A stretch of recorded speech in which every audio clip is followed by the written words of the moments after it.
মহান আল্লাহকে সাক্ষী রেখে যে কোনো ধরনের টেন্ডারবাজি, দুর্নীতি, চাঁদাবাজি এই ধরনের কাজ তো দূরের কথা, আমার প্রতি মাসের যে আল্লাহ যদি আমাকে এমপি করায়, প্রতি মাসের যে সম্মানী এমপি সাহেবের যে বেতনটা, এই 2 আসনের সবচেয়ে গরিব মানুষের মধ্যে আল্লাহকে সাক্ষী রেখে আমার মরহুম বাবা মায়ের নামে কসম করে আমি বলছি আমি সেটা দিয়ে দেব।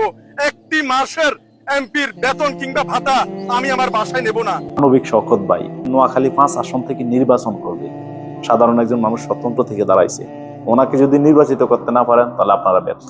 যদি এইরকম নেতাকে আপনারা ক্ষমতায় আনতে না পারেন তাহলে এটা ওই এলাকার মানুষের ব্যর্থতা। যে মানুষ আল্লাহর নামে শপথ করে, মা বাবার নামে শপথ করে, যে যতক্ষণ পর্যন্ত ক্ষমতায় আসবে, ক্ষমতায় যদি আসার পরে যে বেতনটা দিবে ওই বেতনটা উনি চুইয়া দেখবে না, গরিব মানুষকে বিলীন করে দিবে। আর ওই নেতা যদি ওই এলাকার জনগণ না আনতে পারে, দল বল নির্বিশেষে যদি ওনাকে যদি ক্ষমতা না আনতে পারে, ওই জাতি হিসাবে আপনারা ব্যর্থ।